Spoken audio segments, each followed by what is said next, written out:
Hello, everyone. Welcome back to Grow in Grace.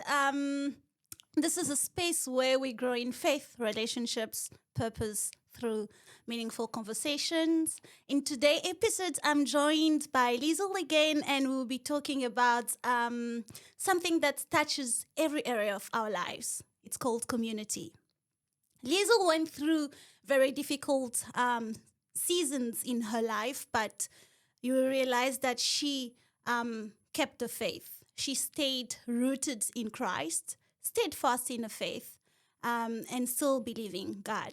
She had God, but she also had people around her.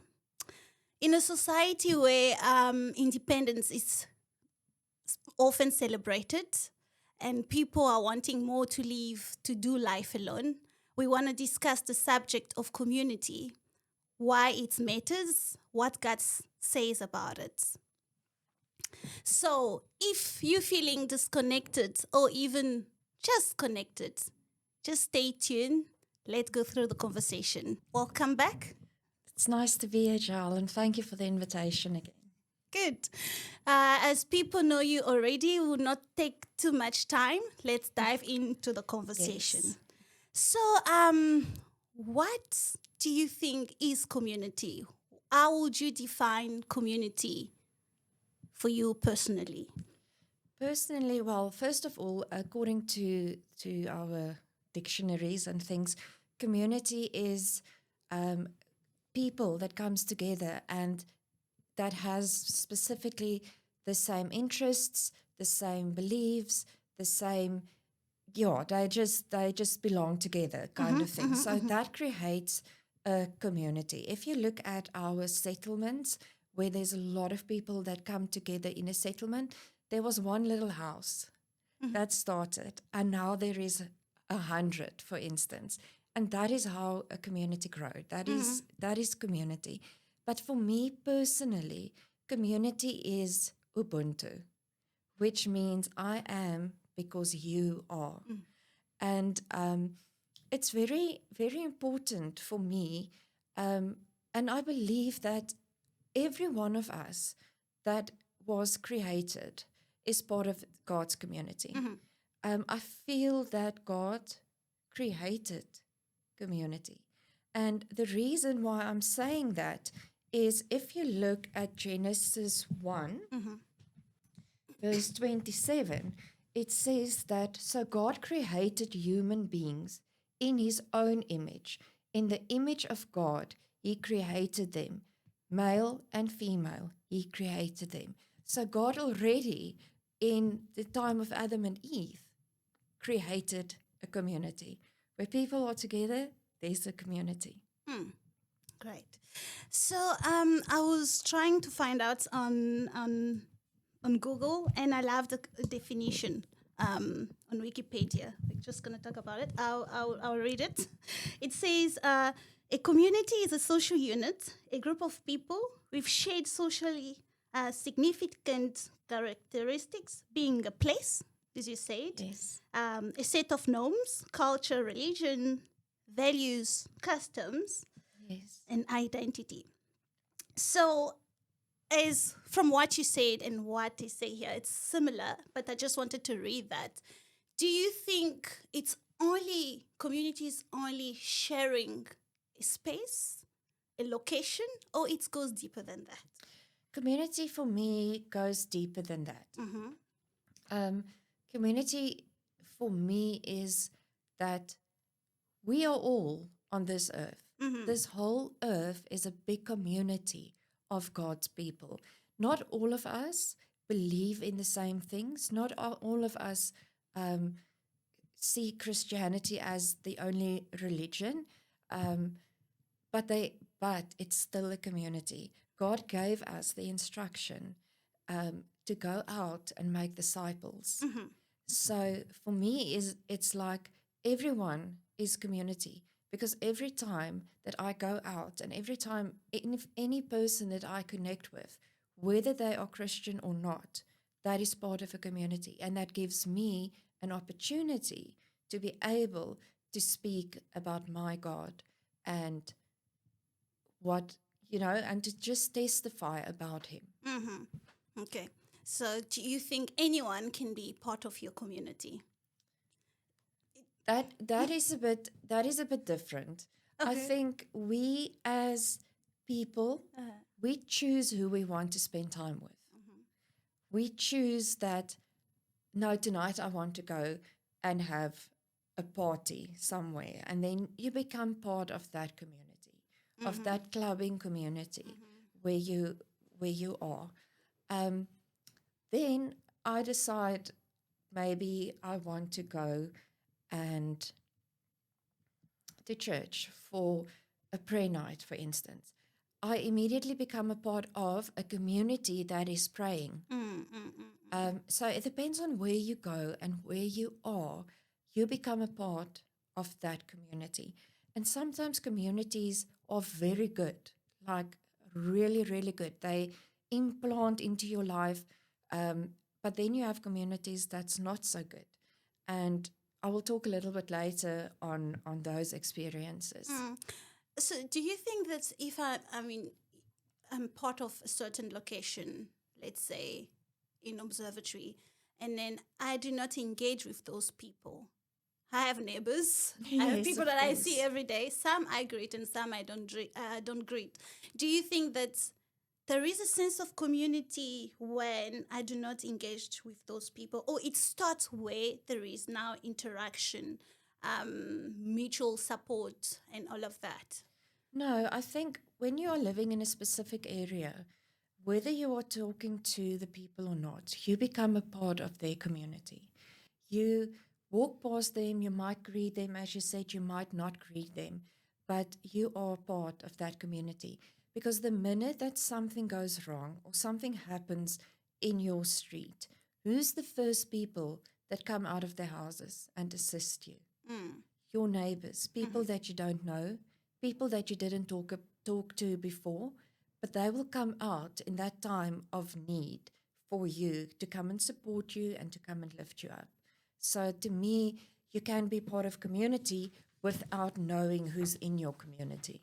So, as you said, I loved what you say that even if you don't greet them and something happened, they are the people that's going to come out and assist you. So I think there is a sense again of support because I believe that in communities the way you interact, but then if we don't interact, that's why I love your example. There is that idea of mutual support. Yes, That's which should be part of community, yes. helping each other, listening to each other, and all of that. Okay, please tell me, how did community help you in your life, personal life, especially through the difficult seasons? Okay, I'm going to start um, just a little bit about myself again. That I have always been what they called a loner. I didn't have a lot of friends. I was mostly on my own when I was younger. I will have friendships, but they wouldn't last long. And some of the friendships I realized later on was bad for me. And that's why those friendships dissolved. Then there were other friendships where I was in someone's life for a short period of time. And God sort of took me away and told me, you've done what you had to do. You know, it's now time to step back a bit. So I wasn't really used to community like most people are. Yes, I was in a community, but I felt that I'm not part of a community because I thought I was a little bit strange. And then with that came the questions, why am I not good enough? Why don't people want to be friends with me? What is wrong with me? Like, what am I doing wrong? And that planted a lot of doubt in my spirit. And I started to feel that I'm worthless because my friendships doesn't last. I'm alone most of the time. I didn't go out because I was alone. And it's going to look funny if I go out alone. And then, people make associations if women go alone to certain places. And therefore, I never went out. I would go and have a coffee on my own and a movie on my own, but I would never like spread my wings outside of that kind of area. So some people say that's why I'm still single, but but I don't believe that. So Okay. I wanted to make a comment, but then I should keep quiet. I should not disclose that part. Yeah. and then it and obviously I went through severe depression. Also being a little bit isolated and isolating myself because I preferred not to be part of communion. I've preferred to be alone because I was also scared that people will hurt me because I was hurt as a small child, as a little child. I was scared that people will hurt me again. And so I myself, I withdrew from community. It wasn't the community's fault. It was my fault. I withdrew. I did things on my own. I went to coffee shops alone. I didn't invite people to come with me. So I basically withdrawn from community. And then COVID hit and I was all alone. I had Bella, my cat, and me in my little flat. And it was, you know what, for someone that didn't have community, being in a place where you really don't have community was very, very bad. Like, really. And I hit rock bottom. One of the things that happened in COVID, which I can't really explain still, is that I stumbled across heavy metal in that time. And I'm not a heavy metal person. Oh, I never gosh. have been, and Were I you also never dancing? was. And no, I didn't have the energy to do the Were you head just banging. listening? And then, you know, I came across a song. And I put that song on repeat in my house during COVID from a heavy metal band. The band's name was Disturbed. Now, the name alone should warn you. Disturbed. Yeah. And then the song that was on repeat was called Come Down with the Sickness Ooh. or Coming Down with the Sickness. And I had that on repeat. Am I allowed to read some of the lyrics of that song? Yeah. Okay. So just to give you an idea of no community and of words that's not from God. So the song starts with drowning deep in my sea of loathing. Broke your servant, I kneel. It seems what's left of my human side is slowly changing in me, looking at my own reflection, when suddenly it changes, violently it changes. Oh no, there is no turning back. You've woken up the demon in me. Get up, come on, get down with the sickness. And then your mother, get up, come down with the sickness. Then your, not so nice word, Yeah. get up, come, get down with the sickness. Madness is the gift that has been given to me. I can see inside you the sickness is rising. Don't try to deny what you feel. Will you give it to me? It seems that all that was good has died and is decaying in me. Will you give it to me? And it seems you're having some trouble in dealing with these changes, living with these changes. Oh no, the world is a scary place. Now that you're woken up, the demon in me. Get up, come on, get down with the sickness.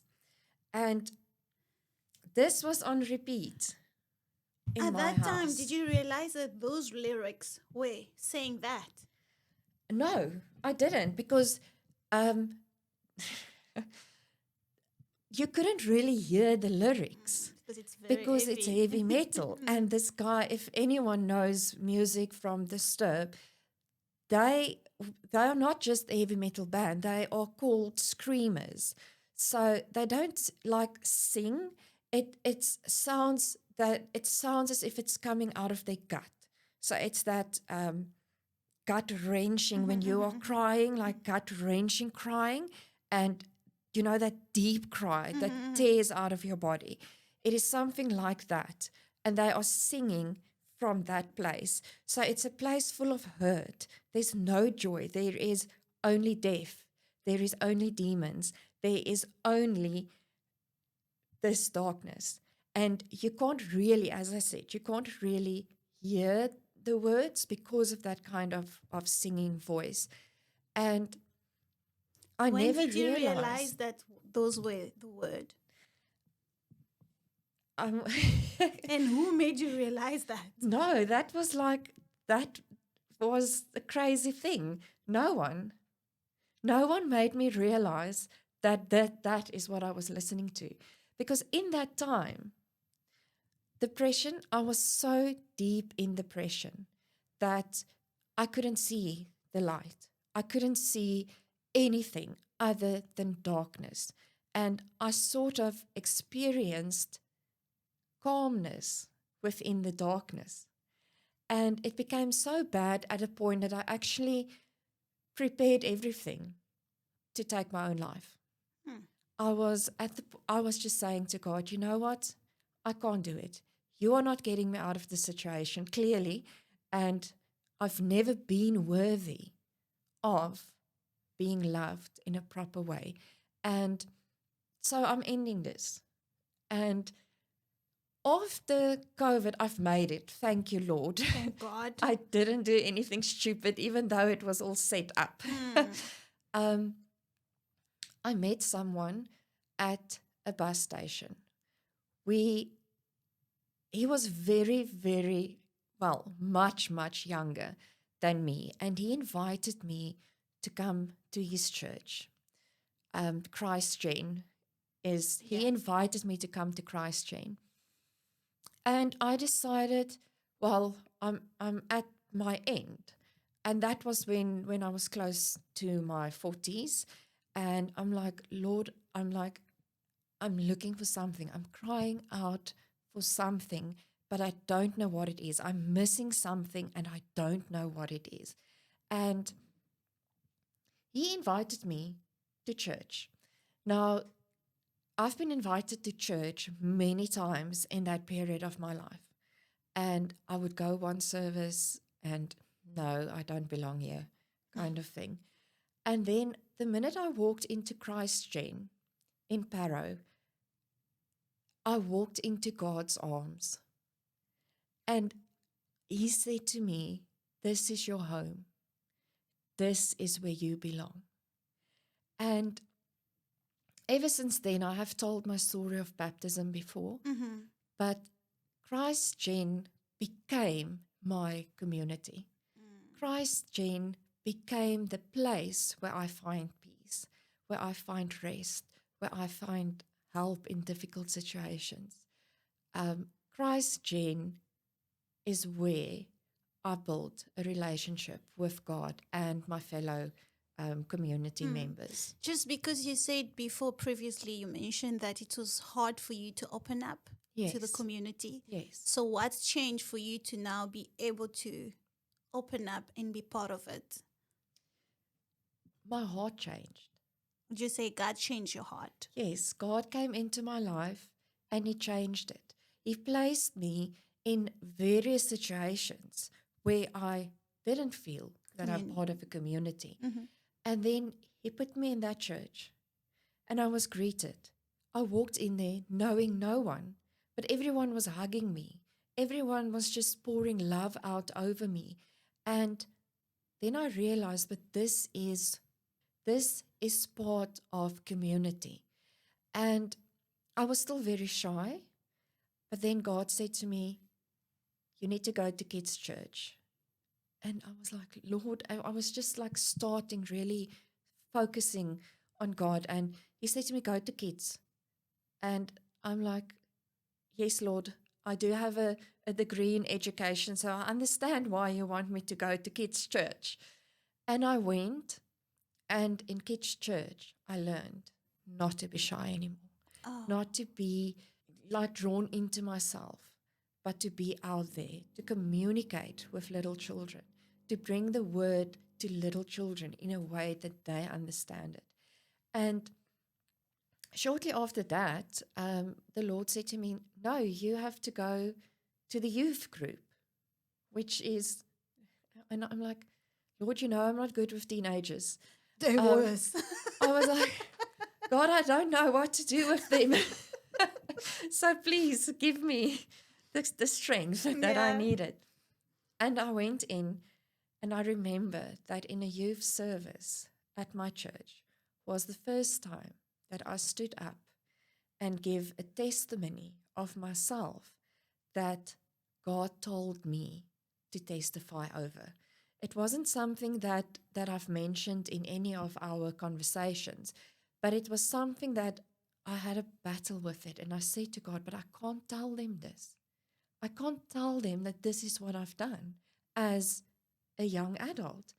And then God said to me, but that's why you need to tell it, because they are part of a community where there is no love, there's gangsterism, there is violence, there is shootings on the streets every day, there's children that dies because of someone else's mistakes. And I was like, okay, Lord, I hear you. And I went and I stood on that stage in front of a whole auditorium of youth members. And I spoke. And I was crying because some of the stuff was hurtful.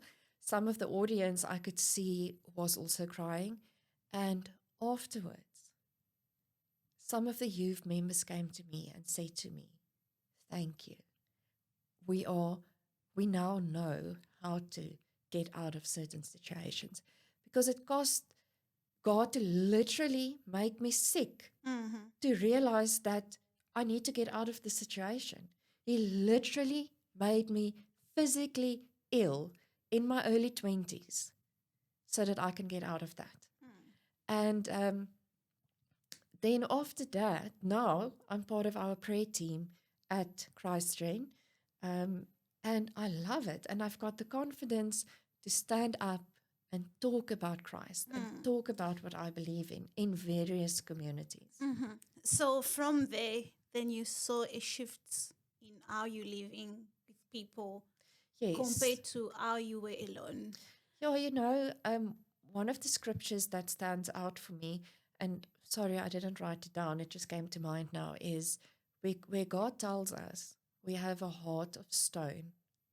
But I want to come and I want to remove that heart of stone and give you a heart of flesh so that we can learn how other people feel, so that we can have emotions ourselves. And through that, the renewal of your heart, you will automatically reach out to other people.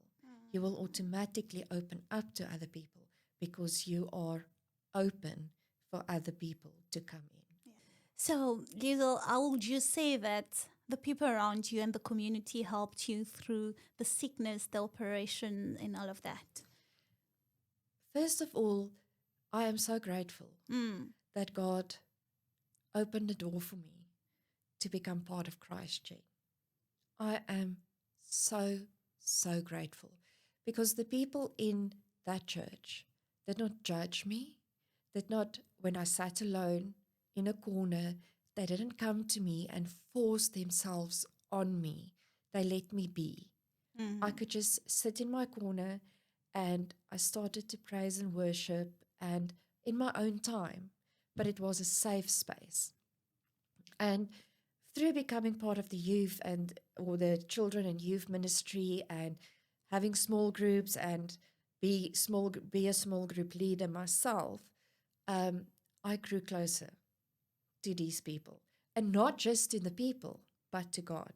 We have an incredible pastor Pastor Mandy Beekers, her husband Jackie Beekers, is also part of our pastor leaders. They are the head of our pastors, and they are very much a Bible preaching couple. They will take scripture and they will tell you, but the word of God says this, this, and this. And she would stand on it. It was like Mandy, Jackie, every Sunday they have the Bible in their hands and they stand on the word of God. And I met her and I felt that that is who I want to be. How did it impact your life when you were going When I was through? ill, Yes. yes. First of all, the breast cancer scare happened. And I went to my pastor, to Mandy, and she prayed with me. And she said to me that it's going to be fine. You don't have breast cancer. She believed with me that I don't have it. It's not going to be. So she and Justice, which is one of my real spiritual leaders, the two of them was constantly in prayer with me and for me.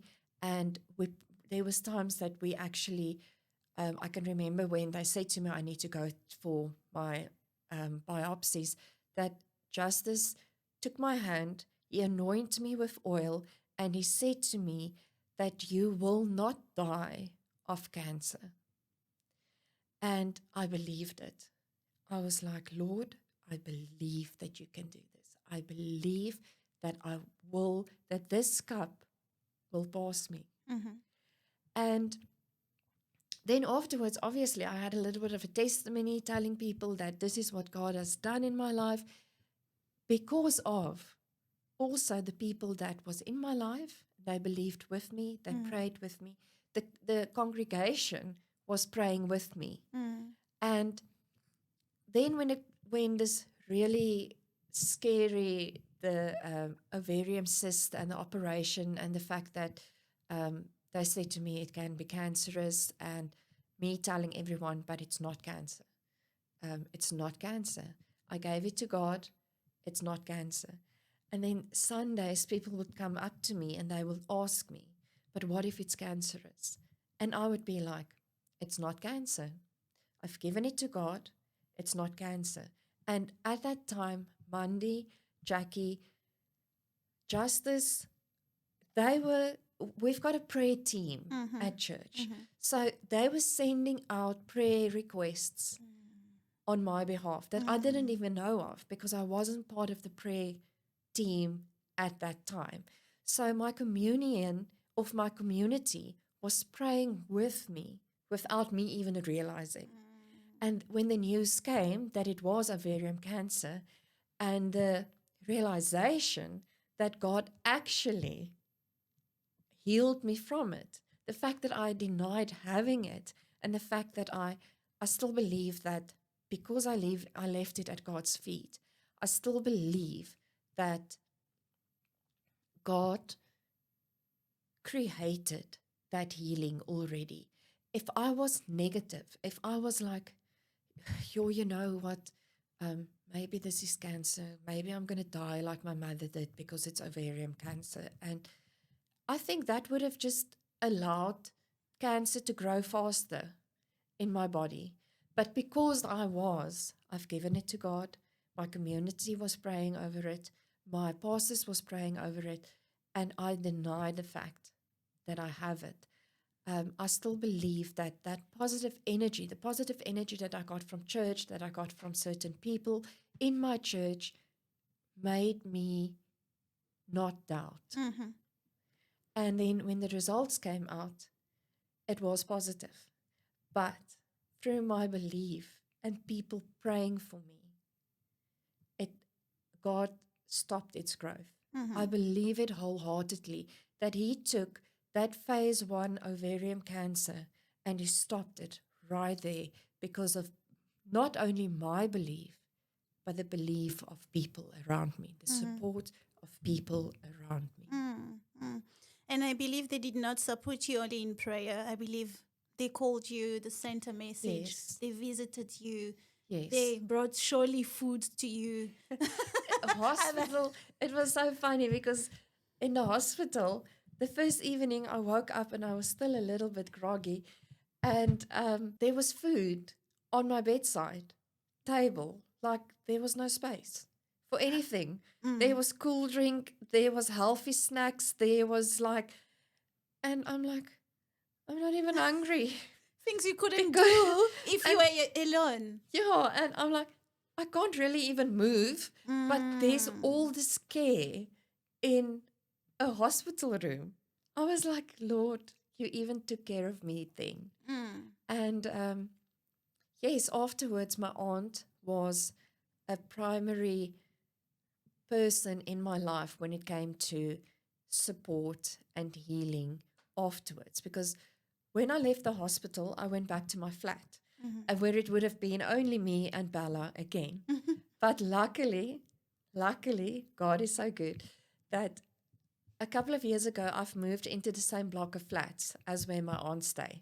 So we are together almost every day. We see each other. We talk a lot. We have that really close feeling that I've actually never experienced with one-on-one person.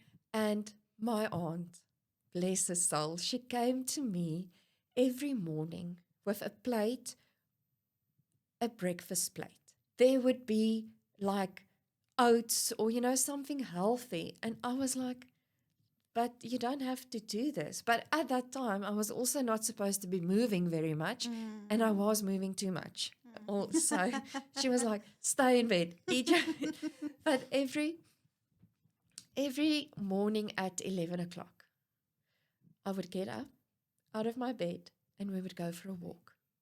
We would walk down like four stairs, stand a little bit, come back up, go back to my home, back to my flat. And then lunch came. And here comes my aunt with a tray full of cooked food, like home food. I know she doesn't like cooking, so she probably got it from a shop. But it was like real, proper, home cooked food. And then, so in that 6 weeks when I was at home, she was the person that took care of me. She was the person that I could talk to. She was the person that made me laugh. She spoiled me in that time. And she was a big part of my healing process. Would you say that you would have made it without people? No, I wouldn't. Because first of all, if the doctor have told me at the time what he thought it was, when he thought it was cancer, I would have believed it. I would have in my mind start to believe, and I will ask myself again, I would start to doubt, and I would say to God, you know what, this happened, I'm not worthy, I'm just not good enough. My body is sort of rejecting me, kind of thing. My body is killing me. And I would have believed it. Wholeheartedly, I would have believed it. And that mindset, I believe, like the song said, pulled me, that would have pulled me into that pit, that would have pulled me into that sickness. And I would have started to believe that that is who I am, that I need to go into this sickness. And because of the people I had around me, I could look up and I could say that I'm not in it alone. God is in it with me. And I've got people that's praying for me. I believe that I left it at his feet. It's with him. He will take care of it. And because of that positive mindset, that change in the way that I spoke about it, the way that people prayed about it, the way that I prayed about it, it was like, as I said, it was as if God just said, devil, you're not growing any further. You're going to stop at stage 1 ovarian cancer. Would you like to share one or two verses and for us to just see what God really sees, thinks about the subject? I do have. Community and faith for me goes hand in hand. And if you look in Acts, God gives us an example of community. In Acts 2, verse 42, it says that all the believers devoted themselves to the apostles' teaching and the fellowship and to sharing in meals, including the Lord's Supper and prayer. A deep sense of aware comes over them all, and the apostles performed many miracles, signs, and wonders. And all the believers met together in one place and shared everything they had. They sold their property and possessions and shared the money with those in need. They worshipped together in the temple. Each day met in homes for the Lord's Supper and shared their meals with great joy and gentleness, all the while praising God and enjoying the goodwill of all the people. And each day the Lord added to their fellowship those who were there. So for me, that is an example of community. God created this kind of space for community. Then in Colossians 3, verse 14, he continues and saying, above all, clothe yourself with love, which binds us all together in perfect harmony. And let the peace that comes from Christ rule in your heart. For as members of one body, you are called to live in peace and always be thankful. If you read further on in this passage, you will find that where God describes to us what a body is. He tells us that we are all part of the body of Christ, that we cannot say, my ear cannot say to my eye that, that without you, I can't see. I can't hear without my ear. So I can't go and just remove my ear. And each and every one of us has got a part in the body of Christ.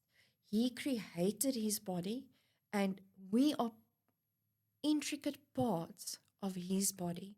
So just as he put us together, he also gave us this promise that we are a part of the body of Christ and that we need to clothe ourselves with peace and love towards one another. And in Hebrews, this is actually a very, I actually like this scripture. And let us not neglect our meeting together, as some people do, but encourage one another, especially now that the day of the return is drawing near. My favorite scripture as well. And it's like God tells us we must draw near to each other. We must love each other. We must just... We should not attend church online all the time. No, We should go in church. Go to your church. Meet people. Dance speak around in church. Like, praise God. Lift up your hands and just praise God with the rest of your community. The community that loves him. In the community that he just opens you in that community. And it is amazing. And especially now where it says that the end times are drawing near. And it is so true in our time and day at the moment. Yeah. And the fact that we must stick together, stay together. It reminds me of another verse in Ecclesiastes. It says, two are better than one. This is like God is like 4:9. amazing because Ecclesiastes 4 verse 9, and I'm going to tell you 9 now. to 10. It Yeah. says, two people Are better than one. are better off than one, Yes. for they can help each other succeed. If one person falls, the other can reach out and help. But someone who falls alone is in real trouble. Likewise, two people lying close together can keep each other warm. But how can one be warm alone? And that's where church comes into me. We keep each other warm. Yes. We can't be warm without, someone else keeping us warm. And that's what happens in church. A person standing alone can be attacked and defeated, but two can stand back to back and conquer. Three are even better, for a triple braided cord is not easily broken. Yes. It's funny That's that an this amazing was, scripture. It's funny that we both had it actually written down. Yeah, it's beautiful. You know what was so unique about the scripture? I always thought that, my dad raised us in the faith. He raised us in church. He was like part of laying our foundation. And after my mother passed away, me and my brother sometimes, as children do, get into fights. And we will have this like really argument, and my dad would step in and he will always say to us, not knowing, he would always say to us, three are even better, for a triple braided cord is not easily broken. And he said to us that we are braided together, so we will not be broken under the pressures of the of the world, sorry. And that, I'm getting excited. And that together we are stronger. And I even wrote here in my Bible, when I found this verse in scripture, and I was like, wow, my dad had wisdom. Because this is written in scripture, that three is better than one. That a cord that's got three strings braided together cannot be broken. And I even wrote here, it was last year, and I knew the verse. I came across it when I was much younger, but in my development with my relationship with Christ, this became like really special to me. And I even wrote here last year, on the 3rd of September 2025, I wrote, Papa se woorde aan my en Nati na mama se dood. It relates to my father's words to me and Nati after my mother passed away. So, this scripture is like, this is what made me believe in real community, in real standing together, being together, supporting each other, helping each other. And we as Christians have to support, help, care for one another. We not even the people that is in your own church community, but for the wider world out there. We have the responsibility. God gave us his heart so that we can see what other people need, so that we can see where can I make it better in my community. I think there is two ways responsibility now of people being part of a community, reaching out, helping others. And for some people at this moment, I believe it's just for them to be able to accept being part of a community, to be open up, Yes. to receive the love. Surely there Yeah, is love out there from other definitely. people that are willing to pour Yeah, love into some people, um, being there for others. But then, if us that needs the community, we're not open, we will not yes. be beneficiary of that beautiful thing that God Yeah, created. yeah. Tell me, how can one find a community? Well, first of all, it depends what kind of community you want to be in. Do you want to be in community with the world, or do you want to be in community with I think we should Christ? speak about any for now. Well, community in society Mm, overall is, it all comes down to a decision. Everything we do is a decision. And if my circumstances, because I know a lot of people is going to say, yeah, your circumstances was different than mine. yeah. Um, we have people that are in circumstances that, as I said earlier, with a lot of violence, a lot of drug abuse, and most people, if you think about it, they grew up in that community. So that becomes their community, that becomes their reality. And we are so quickly to judge Mhm. these people. Judgment doesn't become us. But first of all, you have to make a decision. I want to be part of this community that does this, this, and this. Or I don't want to be a part of this. I want to be a part of a book club. I want to be Mm, part of the gym, for mm, instance. I want mm. to start playing guitar and be part of a musical community. So we choose where we want to fit in. We choose our community. We see where we feel comfortable, where we feel at home, the kind of people that we want to be friends with. We choose them. And that is how we become part of a community. Yeah. Wow. What an important subject, especially nowadays. That many of us, sometimes I also do feel like I just want to be alone. It's easy. Oh, I feel hurt. I just don't want to see that person. I just don't want to Yeah. attend that church again. I don't want to go to work because I just want to be alone. But then we forget that that's how you grow. That's how you Yes. become strong. That's how Yes. you build your character.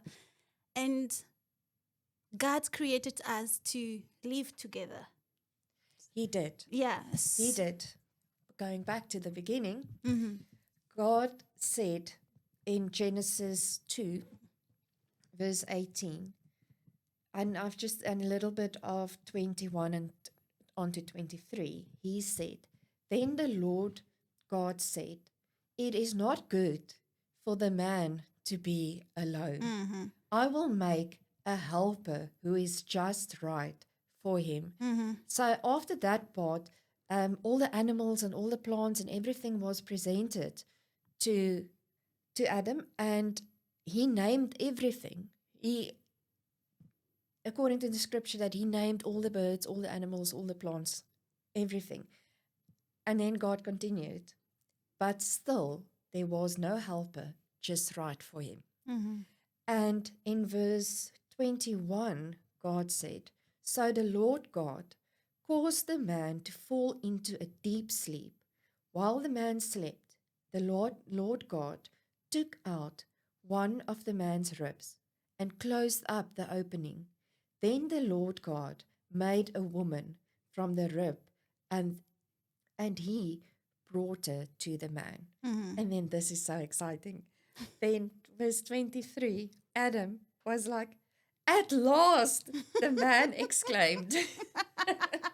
So yes, Yeah. that just shows us also that we are meant to be together. Mm-hmm.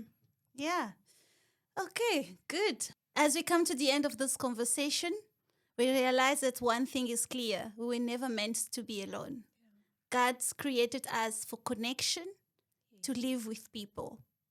So may this conversation be a reminder to you to step up, reach out, and be part of of a community. Do not be alone. Life is too hard for you to spend it by yourself. You need people around you that will help you, will love you. And you also need people that you would like to love, Yes. that you would like to pour love into them. So I thank you again for joining us. It was a pleasure. Liesl, thank you again for coming. It's a great pleasure. Thank you. Yeah. And the next episode, we're going to have a different guest. Thank you. All the best. Bye.